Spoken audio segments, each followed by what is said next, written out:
유하! 안녕하세요 여러분, 비타민C입니다. 이번 영상은 바로 고백 리뷰 시간입니다. 고백? 무슨 고백이라고 생각하시겠지만은 그 고백이 아니라 영어 고백 리뷰인 것입니다. 이 컨텐츠는 제가 주로 이제 중고 물품 거래를 많이 하다 보니까 상품 사기에는 애매하고, 그럼 이 시기에 중고로 사기에는 어떤지 그런 생각을 하는 경우가 많을 텐데요. 그래서 제가 구매했던 중고 거래 물품에 한해서 현 시대에 중고 거래한 이 기기가 얼마나 쓸만한지, 성능은 어떠한지 그런 거를 이제 알아보는 시간입니다. 그래서 그 영광스러운 첫 번째 물품은 바로 제 메인 카메라이기도 한 소니 알파 5000입니다. 저는 편하게 A5000이라고 하겠습니다. 영상 시작 전에 알려드리겠지만은 저는 카메라에 대해서 아는 것이 별로 없습니다. 그래서 저는 어디까지나 제가 느꼈던 부분에 대해서만 리뷰를 남기겠습니다. 전문적인 리뷰를 원하신다면 다른 유튜버의 영상이나 리뷰 블로그를 참고해 주시길 바랍니다.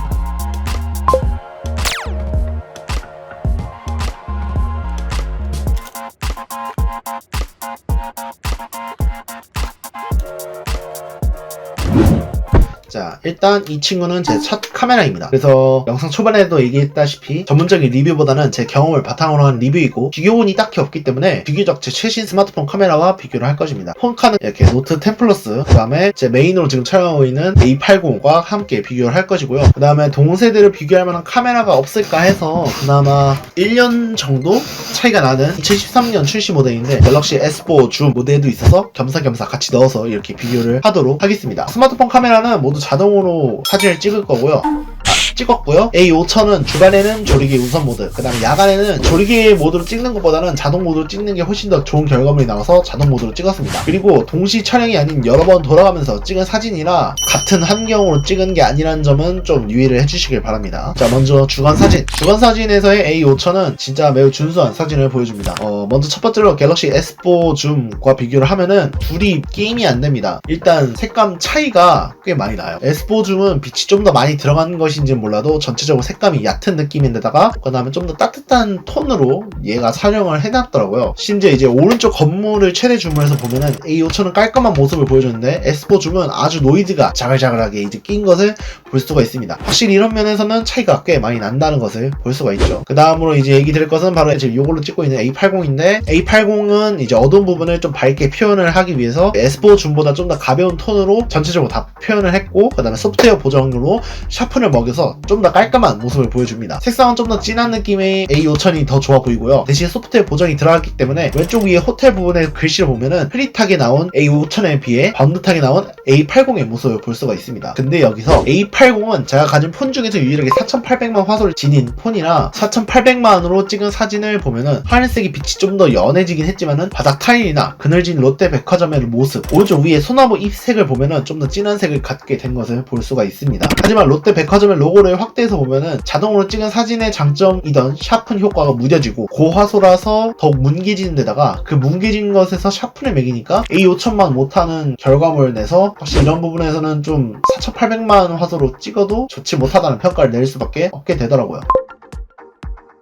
그 다음으로 이제 비교를 할 것은 바로 노트 10입니다. 이제 노트 10 플러스와 비교를 할 경우에는 A80과 S4 줌과 같이 색 자체는 좀 가벼운 편입니다. 오른쪽 아래 단풍나무만 봐도 이제 진득한 색상의 A5000과는 달리 물바지 색감의 노트 10 플러스가 좀 아쉽긴 하더라고요. 노트 10 플러스도 A80 자동 사진과 똑같이 샤픈을 좀 먹여서 좀 뚜렷하게 보인다는 장점이 있지만은 A80에서 보여주는 퍼포먼스에서 크게 벗어나지 못한 게 좀 많이 아쉽긴 했습니다. 자, 그 다음으로 이제 얘기 될 것은 바로 야간 사진입니다. 야간 사진에서의 A5000은 다른 사진과 다르게 조리개 우선 모드로 하면은 노이즈가 많이 들어갔기 때문에 다른 폰카에 비해서 매우 좋지 않은 결과가 나오게 되어서 부득이하게 자동 모드로 찍은 사진과 비교를 하도록 하겠습니다. 첫 번째로 이제 S4 줌과 비교를 하면은 확실한 거는 A5000도 조리개 우선 모드보다 자동 모드가 훨씬 더 좋게 나와서 찍었다고는 하지만은 둘 다 노이즈가 자글자글하게 들어간 게 눈에 보입니다. 그래도 S4 줌보다는 A5000이 더 좋아 보입니다. 차량 신호등 전광판을 비교하면은 S4 줌은 빛이 너무 많이 들어가서 나와서 A5000은 뚜렷하게 보이지만 S4 줌은 너무 빛이 3개 새어 나오도록 이렇게 찍혔다는 점이 확실히 좋지 못했고요. 그 다음에 왼쪽 밑에 아파트 로고와 숫자를 확대시켰을 때 그 A5000은 그나마 형태라도 읽을 수는 있어도 S4 줌은 완전히 못 읽을 정도로 나왔다는 부분에서 확실히 차이가 보였습니다. 그 다음에 A80과 비교를 할 경우에는 차량 신호등이 CCTV 쪽을 확대를 하면은 A5000이 뭉개져서 나오긴 하지만은 A80은 차품 보정이 들어가서 그런지 형태가 어느 정도 갖춰져서 나온다는 것을 볼 수가 있습니다. 하지만 여전히 왼쪽 밑에 아파트 로고를 확대해서 보면은 구분감 있게 읽을 수 있게 나오지만 노이즈가 A5000보다 많이 들어갔다는 것을 볼 수가 있어서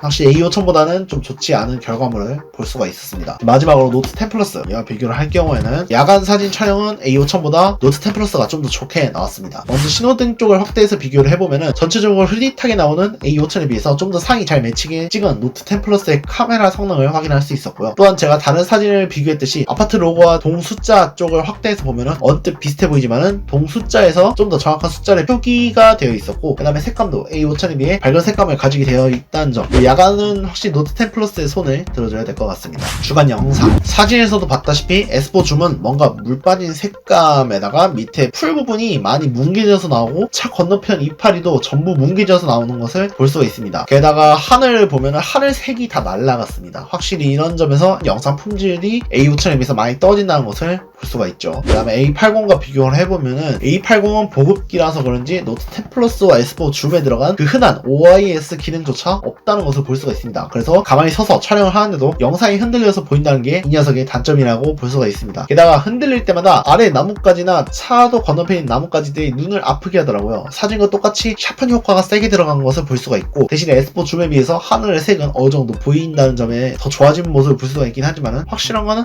A5000에 비비지는 못한다는 것을 볼 수가 있습니다. 노트 10 플러스는 OAS 기능이 좋습니다. 성능이 좋아요. 그래서 스테디 모드를 킨 것도 아닌데도 불구하고 흔들림이 없이 거의 제대로 된 촬영이 들어갔고, 빛이 많이 들어간 A5000에 비해서 하늘색도 좀 더 차분하게 나와주고 그늘지고, 그리고 상대적으로 좀 더 어두운 차도나 인도 부분에서의 A5000에 비해서 밝게 보여주는 편이라서 노트 10 플러스의 소프트웨어 보정이 많이 들어갔는지 A5000에서는 잘 보이지 않던 이제 뭐 차도와 보도블럭의 패턴이 얘한테는 보이게 됩니다. 그래서 이거는 노트 10 플러스가 좀 더 좋은 결과물을 뽑아준 게 아닌가 싶기도 합니다. 자, 그 다음에 얘기할 거는 이제 바로 야간 영상인데요. 야간 영상은 이전에 또 얘기했다시피 이제 조리개 모드와 표준 모드 둘 다 나눠서 찍었는데 영상에서는 거의 효과가 미비한 것 같더라고요. 그래서 그냥 표준 모드로 가져온 영상을 보여드리겠습니다. S4 줌과 비교를 하면은 둘 다 노이즈가 심해요. 근데 문제는 S4 줌이 더 심해요. 위에 잔가지가 아예 묻혀버리고 하늘 쪽을 바라보면은 A5000보다 더 어두운 데다가 노이즈도 자글자글하게 들어가서 들판도 보면은 대체 어디서 영향을 받은 건지 A5000에서의 보이지 않던 초록기가 S4 줌에서는 보입니다. S4 줌은 A5000과의 야간 영상의 비교거리가 되지도 못하는 것 같더라고요. A80도 노이즈가 끼었긴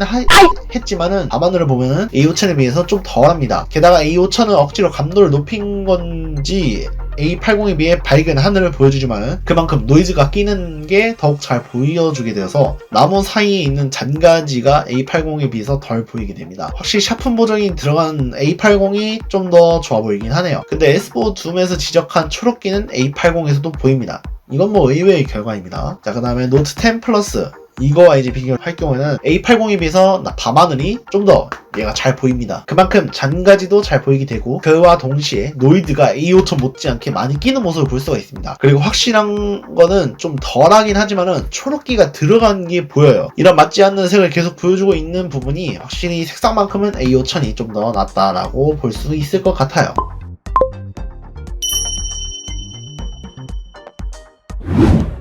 자, 그래서 A5000에 대한 전체적인 리뷰를 얘기드리자면 비록 입문자용이어도 사진기는 사진기라는 느낌을 많이 받은 제품이에요. 제가 이 제품을 중고로 15만원에 샀습니다. 유튜브를 시작하고 얼마 안 돼서 사용하기 시작한 친구니까 이제 와서 찾아보니까 구매한 지 거의 한 7개월 정도 돼가는 친구입니다. 지금 와서 중고 시세를 보면은 거의 다 나와 렌즈 미포함이면은 14만원이지만은 거의 입문용 카메라는 풀프레임 쪽으로 들어간 추세라 A5000이 인기가 없기도 해서 이제 종종 10만원 초반이나 10만원 아래로도 개인 거래로 물건이 나오는 것을 볼 수가 있는데요. 지금부터 제가 느꼈던 부분을 좀 얘기드리자면은 저는 솔직히 사진보다는 영상을 좀 더 중요시하게 생각합니다. 하지만 미러리스 사진기들이 초반에 나왔을 적에는 DSLR의 후속 주자로 나왔기 때문에 영상 기능보다는 사진 기능에 좀 더 초점이 맞춰서 있다는 것을 느낄 수 있습니다.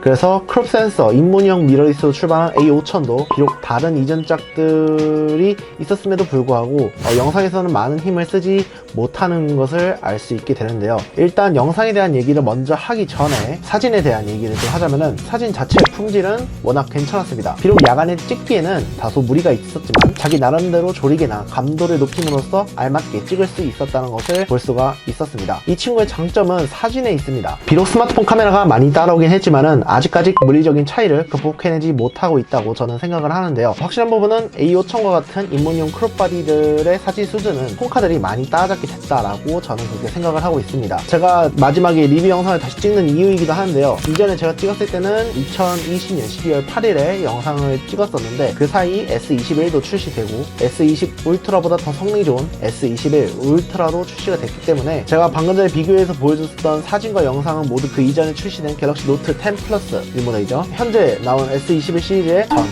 전작이라고 볼 수 있습니다. 그 사이에 많은 플래그십이 쏟아져 내렸고 그럴 때마다 기술의 발전은 누누이 발전해 왔다는 점을 고려하면은 아마 지금의 플래그십은 A5000의 사진 결과물과 비슷하거나 좀 더 좋게 나왔을 수도 있고, 심지어 A5000에 없는 기능도 탑재되어 있기에 어느 정도 수준이 많이 따라왔다고 저는 그렇게 생각을 하고 있습니다. 많은 카메라 관련 유튜버들도 그렇게 생각하는 사람들도 많고, 카메라를 사용하는 사람들이라면 이 말에 어느 정도 공감을 하실 거라 생각합니다. 그렇다고 해도 저는 직접 비교해보지 않았고 제 손에 아직 출시된 지 1년도 안 된 스마트폰이 들어와 있지 않기 때문에 어쨌거나 제가 느꼈던 A5000은 그래도 사진 품질은 괜찮았다, 이 정도로 보시면 될 것 같아요.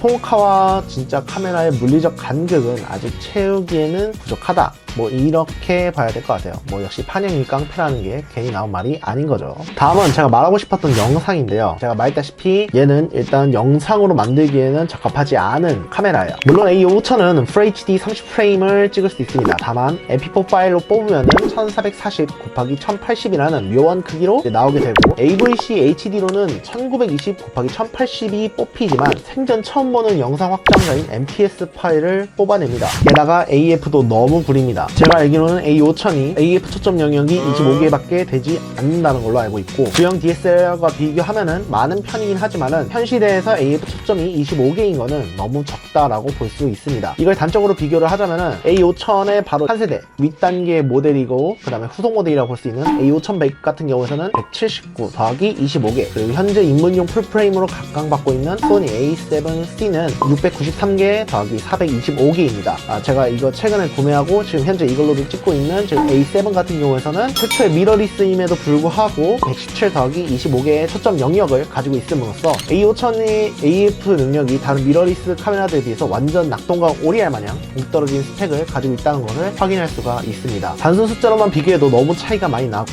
A5000은 AF를 생각보다 잘 못 잡는 경우가 많다라고 저는 그렇게 생각을 했고, 사용하면서도 그렇게 많이 느꼈습니다. 한 가지 더 얘기를 드리자면은, 얘로 이제 영상 찍기 힘든 이유 중에 하나가 더 있는데 바로 발열 문제입니다. 얘가 열 받은 상태에서는 짧으면 10분, 길게는 15분 정도 영상을 찍고 나면은 금방 꺼지게 되는데요. 얘는 촬영 제한 시간이 따로 가지고 있는 건 아니에요. 하지만 열을 받기 때문에 열을 받고 자기 스스로 이제 방어를 하기 위해서 촬영하다가 도중에 끊기고 이런 경우도 다반사하기도 하고요. 그리고 여름 같은 경우, 제가 얘를 7개월 정도 썼다고 했잖아요. 여름에 썼을 때는 오히려 열을 더 받기 때문에 10분도 채 못 채우는 경우가 많아요. 이런 점으로 봤을 때는 이 친구 영상용으로 오래 촬영하기에는 아쉬울 수밖에 없는 성적을 내는 것을 볼 수가 있습니다. 물론 이렇게 짧게 이렇게 찍는다면은 그나마 쓸만하지 않을까 합니다만은, AF 부분에 한계가 있어서 빠듯하게 촬영하기에도 애매할 수가 있고, 자기가 원하는 영상의 품질을 뽑아내주기에도 한계가 있다는 것을 볼 수가 있습니다. 그나마 얘의 장점이라고 볼 수 있는 거는 바로 렌즈 교환식, 그 다음에 플립 LCD를 가지고 있다는 점이 가장 큰 장점이지 않을까라고 생각합니다. 렌즈는 이 마운트면 아무거나 교환해서 쓸 수가 있습니다. 심지어 크롭 센서이기 때문에 이 A7에서 사용하고 있는 풀프레임 렌즈를 여기다 가져다 써도 문제없이 사진을 찍을 수가 있습니다. 그리고 플립 LCD를 가지고 있어서 다른 카메라 장비 필요 없이 제 자신을 이렇게 찍기에도 용이하고, 확실히 그런 부분에서는 장점을 가지고 있다라는 것도 볼 수가 있습니다. 이런 부분에서의 장점을 가지고 있기 때문에 무조건 좋지 않다고 보지는 않습니다만, 사람마다 느껴지는 장단점이 있지 않을까라고 저는 생각을 합니다. 그래서 이 제품을 추천하냐라고 저에게 묻는다면은 솔직히 얘기 드리면은 전혀 추천하지 못할 것 같습니다. 차라리 구매를 하신다면은 이 A5100의 상위 호환인 A5100을 구매하시는 것을 추천드립니다. 물론 A5100은 중고가로도 아마 20만원이 넘는 상품들이 대다수일 거고 비싸게 판다고 하면 40만원까지도 갈 수 있는 제품인데 하지만 싸게 카메라를 하나 맞추고 싶다면은 A5000도 뭐 엄청 나쁘지 않은 선택이 될 수 있다라고 볼 수 있습니다. 허나 이건 어디까지나 카메라를 한번 써보겠다고 생각하는 분에게만 추천드리겠습니다. AF도 안 좋고 사진 중점인데다가 영상으로는 안 좋은 이 친구가 어디까지나 맛보기로밖에 쓸 수 없다는 게 한계점이지 않을까라는 게 제 생각입니다. 물론 얘보다 더 싼 것도 있어요. 이전에 나온 넥스 시리즈도 있고 뭐 그거나 아니면 뭐 삼성, 캐논, 니콘에서 이런 비슷한 라인업의 싼 부류의 카메라도 찾으신다면 얼마든지 찾으실 수 있기 때문에 뭐 나는 플립 LCD가 중요해 뭐 이런 거 아닌 이상 솔직히 다른 타사 싸게 나온 카메라로도 충분히 맛보기는 볼 수 있고요. 그나마 본격적으로 카메라에 들어가겠다고 하신다면은 저는 소니 카메라에서는 최소의 마지노선이라고 생각하는 거는 A5100부터 되지 않을까 하는 개인적인 생각을 보여드리면서 저는 여기까지 고백 리뷰 끝마치도록 하겠습니다. 앞으로도 더 많은 중고기기를 가지고 리뷰를 만드는 고백 리뷰를 만들 예정입니다. 스마트폰, 전자기기, 카메라, 그리고 저기 멀리 있지만 컴퓨터 부품 등등 다양한 제품이 될 수 있습니다. 앞으로 고백 리뷰가 궁금하시거나 중고거래 관련된 팁, 후기를 보고 싶으시다면 구독, 좋아요, 알림 버튼까지도 눌러주시기 바랍니다. 그럼 빠이!